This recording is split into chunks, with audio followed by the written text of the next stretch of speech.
안녕하세요. 잡시광입니다. 현재 중동은 동남아시아만큼이나 발전 가능성이 높은 기회의 땅입니다.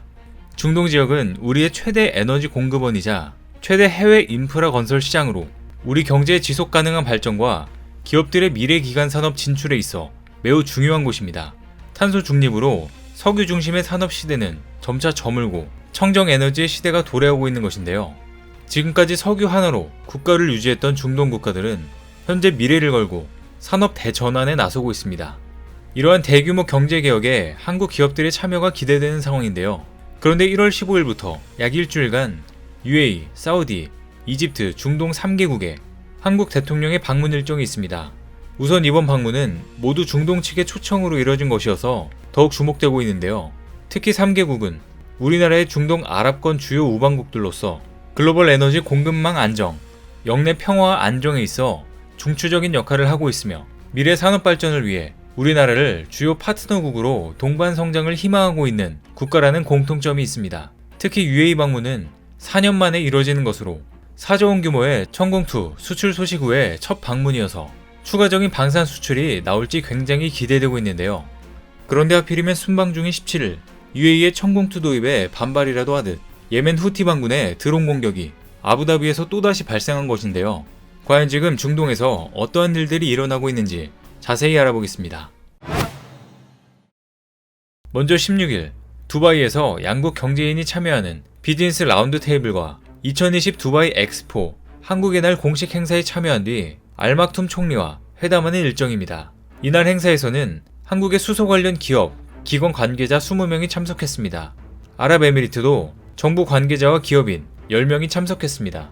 한국무역협회장은 인사말에서 전 세계가 탄소 중립을 위한 친환경 에너지로의 대전환을 준비 중이라며 아랍에미리트에는 풍부한 수소 자원이 있고 한국에는 전방위적인 수소산업 기술력을 보유한 만큼 두 국가가 협력해 향후 미래 글로벌 수소산업의 발전을 선도해 나갈 수 있길 바란다고 밝혔습니다. 참가자들은 양국 정부의 수소경제 로드맵과 수소 리더십 로드맵이라는 공통의 목표에 주목하며 수소산업 생태계 조성을 위한 협력 방안에 대해 논의했는데요. 또 이어 무함마드 빈 살만 왕세자의 초청으로 18일에서 19일 사우디아라비아를 공식 방문할 예정입니다. 사우디아라비아는 중동 지역 내 우리의 최대 교육국이자 해외 건설 누적 수주 1위 국가로 금년 우리와 수교 60주년을 맞이하는 중요한 협력 대상국입니다. 한국은 사우디아라비아 방문 기간 빈 살만 왕세자와 회담을 하고 양국 경제인이 참여하는 비즈니스 포럼 등에 참석할 예정입니다. 그리고 마지막으로 20일에서 21일 이집트 대통령의 초청으로 이집트를 공식 방문해 양국의 지속가능 성장 협력 및 미래지향적 협력 방안을 논의할 예정입니다. 16년 만에 이뤄지는 한국 대통령의 이집트 공식 방문은 이번이 두 번째인데요. LCC 대통령과의 정상회담에 이어 비즈니스 라운드 테이블에도 참여해 친환경 미래산업 협력 방안을 논의할 예정입니다. 이집트는 수에즈 운해를 보유한 국제 물류의 중심지이자 우리 기업의 아프리카 진출 거점 국가인 만큼 그 중요성이 큰 것으로 알려지고 있는데요. 정부는 이번 3개국 순방에 대해 탈석유, 산업 다각화를 추진하는 중동 주요 3개국 정상과의 신뢰를 돈독히 하고 이들 국가와의 협력 저변을 확대할 것을 기대한다고 밝혔습니다. 그러면서 에너지, 건설, 인프라 등 전통적인 협력 분야뿐만 아니라 방산, 보건의료, 과학기술, 수소협력, 기후환경 등 미래 유망 분야에서의 협력 기반을 공고히 하는 계기가 될 것이라고 강조했습니다. 최근 들어 특히 방산 분야에서 한국이 두각을 나타내고 있고 그중 중동으로의 수출 실적이 눈에 띄게 증가하고 있는데요. 전체적으로 중동 국가들 모두 한국산 무기를 많이 원하고 있습니다. 이는 무기의 위력과 성능도 세계 군사 강국들 수준을 유지하고 있을 뿐만 아니라 도입 가격 및 운용 유지비도 다른 국가 대비 상당히 저렴한 수준이기 때문인데요. 최근 이집트는 K9 자주포와 K2 전차의 대규모 수출이 임박한 상태로 알려지고 있습니다. 사우디는 지난 영상에서도 소개드렸다시피 BO2 관련 중요한 수출 협상을 할 예정입니다. 그리고 UAE는 천공투 도입 확정 후 처음 방문하는 것이라 더 주목을 받았는데요. 천공투의 UAE 수출 성공에 따라 향후 천공투의 추가적인 해외 수출 가능성이 크게 높아졌다는 분석이 많이 나오고 있습니다. UAE는 다른 중동 국가와는 달리 정치적인 선택보다는 전세계 존재하는 무기체계 중에서 성능이 가장 우수한 무기체계를 도입하는 것으로 유명하기 때문인데요. UAE가 천공 블록2 구입을 결정한 것은 바로 예멘 내전 때문입니다. 그런데 하필이면 이번에 중동 순방 중에 또다시 아부다비의 산업지역과 신공항 건설지에 후티 반군의 드론 공격이 가해지면서 UAE의 방공 시스템 추가 전력화가 하루빨리 필요하게 되었습니다. 아부다비 경찰에 따르면 아부다비 석유공사 저장시설이 있는 인근 무사파 지역에서 연료 탱크 트럭 3대가 폭발했으며 국제공항 건설 현장에서 화재가 발생했다고 전했습니다. 이 때문에 문 대통령이 원래 예정되어 있던 아부다비에서 왕세제와 회담이 취소되면서 다른 일정들을 두바이에서 이어나갔습니다. 한편 이란의 지원을 받은 후티 반군은 UAE가 포함된 사우디 주도 연합군에 대한 공격을 강화하고 있습니다. 순위파 국가인 사우디와 UAE는 자국의 남부 국경을 위협하는 시아파 후티 반군의 예멘 장악을 막고자 2015년에 전격적으로 예멘 내전에 개입하였습니다. 그런데 후티 반군은 구소련과 북한에서 공급된 대량의 SS-21과 스커드 탄도미사일을 보유하고 있습니다. 2015년 UAE는 자국 영토로 날라온 SS-21을 패트리엇을 활용해 성공적으로 요격했지만 예멘 현지에서 작전 중인 UAE군이 SS-21의 공격을 받아 무려 45명이 한꺼번에 전사하는 엄청난 사건이 일어났습니다. 후티 반군이 사용하는 탄도탄은 주로 북한제나 구소련제, 이란에서 스커드를 모방해 만든 조잡한 모델이었기 때문에 2000년대 초반에 배치된 패트리엇 팩2 미사일로도 충분히 요격이 가능했습니다. 하지만 팩2 생산 라인은 옛날에 종결됨은 물론 심지어 부품마저도 제대로 생산되지 않아 UAE나 사우디 모두 수명 연장 부품을 수급하는 데 큰 어려움을 겪고 있습니다. 별 수 없이 사우디나 UAE는 미국을 통해 신형 패트리엇 팩3나 팩3 MSE를 도입하고 있지만 발당 가격이 최소 400만 달러에서 600만 달러나 되어 큰 부담이 되고 있습니다.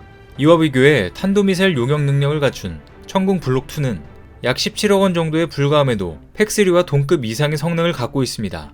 그리고 야전군 운용이 곤란한 패트리엇과는 달리 천궁은 야전 전개 능력이 우수해 UAE는 물론 사우디로부터의 좋은 평가를 받고 있습니다. LIG 넥스원과 하나 시스템은 앞으로 2023년까지 한국군용 7개 포대 분량의 천궁 블록2를 생산함과 동시에 UAE 모델도 함께 양산할 예정입니다. 천궁 블록2는 탄도미사일 요격 능력은 물론 요격과 동시에 탄도미사일의 화학무기 탄두를 완전히 연소시킬 수 있는 히투킬 방식을 사용합니다. 대량 살상무기, 즉 핵무기와 화학무기를 탑재한 순항미사일과 탄도미사일을 안전하게 요격할 수 있다는 말입니다. 전 세계적으로 히투킬, 이 방식의 탄도탄 요격미사일을 개발하고 실전 배치한 국가는 현재 미국과 한국만이 존재할 정도로 이것은 상당한 고난도 기술에 해당합니다. 그런데 이번 방문하는 중동 3국 외에도 다른 중동 국가들에서도 한국산 무기 구매를 강하게 원하고 있다는데요. 그 중에 하나는 바로 이라크입니다. 이라크는 최근 방공망 시스템 미사일 후보군에 한국의 천궁 요격 미사일 체계를 포함시켜 눈길을 끌고 있습니다. 마침 UAE의 천궁2 수출 소식이 나온 직후이기 때문에 더 주목되고 있는 것인데요. 한국의 요격 미사일 체계가 현재 이처럼 해외에서 집중적으로 관심을 받은 건 굉장히 이례적입니다. 아랍 현지 매체 더 뉴 아랍에 따르면 이라크는 지난 10월 방공미사일 구매를 위해 3개국 중 한 곳에서 새로운 방공미사일을 구매할 것이라고 밝혔습니다. 이라크는 기존 예산안에서 당초 배정되지 않은 추가 구매 지원이 할당됐다고 전했는데요. 그러면서 이라크 의회의 안보 및 국방 담당 의원인 바데르 의원은 현지 언론과의 인터뷰에서 이라크는 러시아, 프랑스 또는 한국에서 군사장비를 구입할 수 있다며 이라크는 정교한 방공 시스템이 필요하다고 강조했는데요. 이라크는 지리상으로 오른쪽에는 이란이, 왼쪽에는 시리아가, 북쪽에는 터키, 남쪽에는 사우디아라비아와 쿠웨이트가 둘러싸고 있는 나라여서 항상 침공 위협을 받고 있습니다. 이라크는 애초 러시아의 S-400 구매를 강력히 추진했지만 미국의 반대로 한국 등 구매 선폭을 넓힌 것으로 알려졌습니다. 이는 만약 이라크가 S-400을 구매하게 된다면 터키처럼 미국의 적대 세력에 대한 제재를 통한 대응법에 따라 이라크에 대한 각종 제재가 예상되기 때문입니다. 터키는 2017년 러시아제 S-400 미사일 도입을 결정했는데 이후 미국으로부터 정치, 외교, 경제, 군사 등 다양한 분야의 제재를 받고 있습니다. 더 뉴 아랍은 이라크가 러시아 미사일 S-400을 선택하게 되면 대미국의 제재를 초래할 가능성이 크기 때문에 프랑스와 이태리 합작으로 만들어진 아스터 미사일을 선택하거나 한국의 천궁2 미사일을 선택할 가능성이 굉장히 높다고 예상했습니다. 일각에서는 이라크가 러시아뿐만 아니라 프랑스도 과거 대이라크 공습 당시 다국적군으로 참여한 바로 부담감을 느끼고 있어 실질적으로 T-50 24기를 이라크에 판매한 한국이 가장 유리하다는 관측도 나오고 있습니다. 그런데 이렇게 인기 있는 천궁 블록2도 이전에 몇 가지 요격 능력에서 부족한 면이 드러나기도 했었습니다. 그리고 최근 북한이 지속적으로 차세대 탄도미사일을 등장시킴에 따라 한국형 요격미사일 역시 지속적인 성능 향상을 요구받고 있습니다. 대표적으로 LSAM은 미국의 사드급을 넘어서 현재는 KDDX급 탑재를 목표로 SM3급 성능으로의 진화를 준비하고 있습니다. 천궁 역시 현재 블록3 사업을 통해 다목적 레이더부터 시작해 요격미사일까지 모두를 강화하는 방안이 논의되고 있는데요. 현재 천궁2가 사용하고 있는 레이더는 수동식 위상배열 레이더 기술을 사용합니다. 천궁2 개발이 진행 중이던 2000년대 초반을 기준으로는 이 레이더가 최첨단 기술에 해당했습니다. 그래서 하나시스템은 기존의 MFR 레이더 한계점을 극복하고자 A사 방식으로의 개량을 준비 중입니다. 현재 하나시스템은 국방과학연구소와 공동으로 X밴드를 사용한 KF-21 보라매용 레이더를 개발했습니다. 이로써 얼마든지 천궁용 에이서 레이더 모듈을 개발할 수 있다는 것입니다. 그리고 천궁 블록3 사업은 이렇게 에이서 레이더 형태로 강화될 경우 운용 신뢰성이 강화됨은 물론 무엇보다 탐지거리가 대폭 연장됩니다.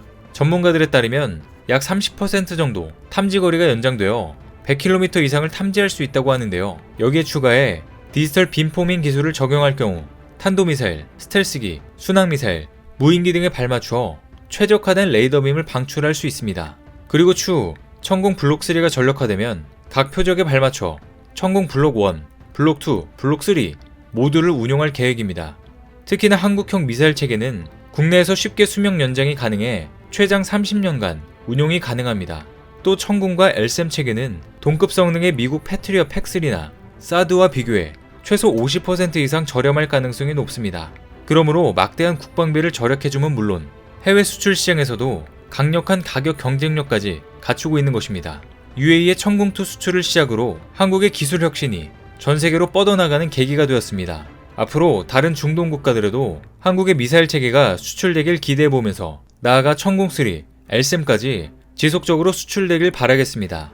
오늘 준비한 소식은 여기까지입니다. 댓글을 통한 여러분들의 많은 의견 기다리겠습니다. 많은 분들의 생각이 모였을 때 진정 가치 있는 지식이 완성될 것입니다. 시청해주셔서 감사합니다.